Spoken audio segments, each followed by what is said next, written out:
So, what is going on, my fellow collectors? How is everybody doing today? Daredevil19 here, and today we are going to be taking a look at a very highly anticipated figure from Tamashii Nations. This figure will definitely make a lot of people's top 10 favorite figures of 2023 list, and a lot of people are calling it Figure of the Year. But is it? Let's find out today!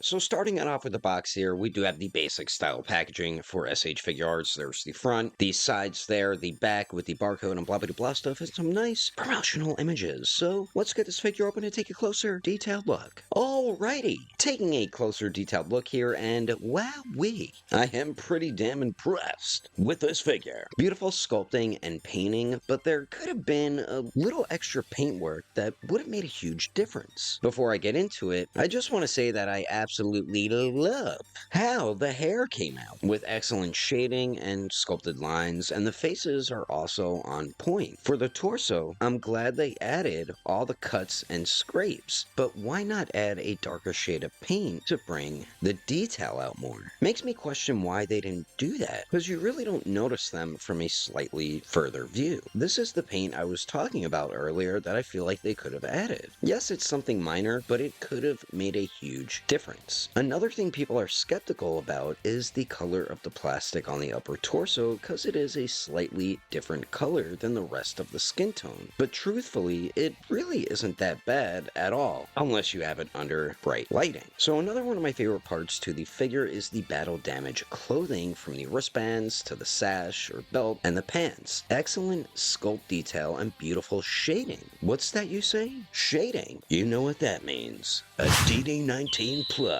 But overall, fantastic job with the detail all around. So now moving on to the accessories, we get a lot. So we get 4 different faceplates to 12 alternate hands. Yes, I said 12. We also get 2 different hair sculpts and 2 different front hair pieces. But that's not it. We also get the gathering up the Kamehameha energy effect. The Kamehameha effect looks great, and we've gotten it a few times before, and it also pegs in to the hands with the pegs on them. All 4 faceplates look great. Sculpting and painting were executed to precision.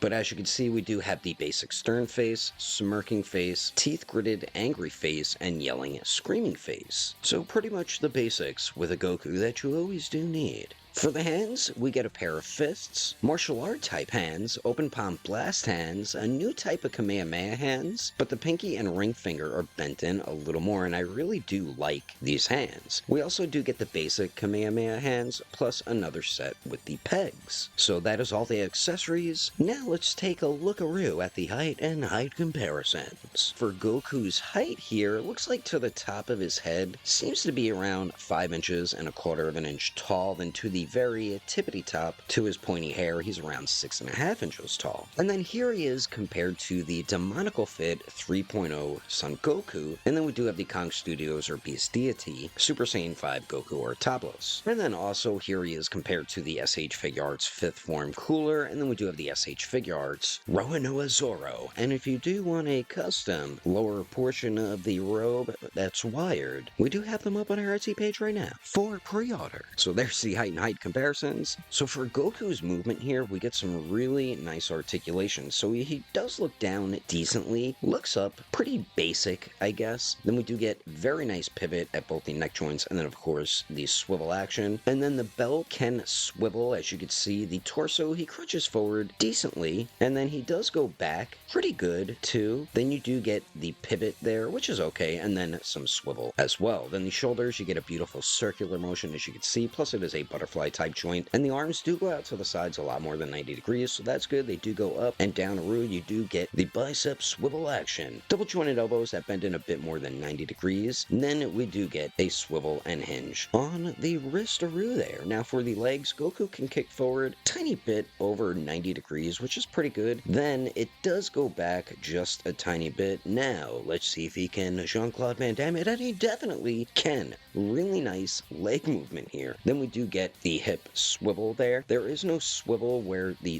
pants are ripped and you see the skin tone, but we do have double jointed knees that bend back a little more than 90 degrees. Then the ankles do swivel, and we have a nice joint on here. So he does hinge up his foot, okay, and when you push it forward, you can move it down a bit more, as you can see, and then you do get a very nice ankle pivot there, and then of course a toe hinge. But you can see on the ankle, you can move it all around. It looks like it's connected with a ball peg into the leg there. So overall, I do absolutely love this figure, and this is definitely one of Tamashii Nation's best SH Figuarts Dragon Ball figures to date, along with Cooler, Broly, Goku Black, and others. They knew they wanted to kill it with this Goku, and they did. Everyone loved the Awakened Warrior Super Saiyan Goku when that first released, but man, this one makes that one look like a pile of poop. I don't know about that one, Chief. My only main complaint is they don't add a darker shade of paint in the cuts and scrapes, but that's not too big of an issue, and I know it won't bother a lot of collectors, but definitely would have brought out that detail so much more. Do I recommend this figure? You're goddamn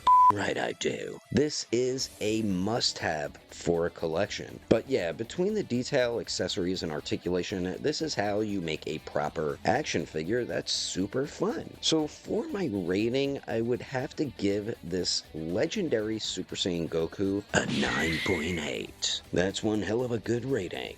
But anyway, that is my review of the SH Figuarts legendary Super Saiyan Goku. Hope you enjoyed it. Let me know your thoughts and opinions about the figure in the comments below. Thanks for watching, and don't forget, I will catch you on the next episode of Daredevil 19, and I will also see you guys later!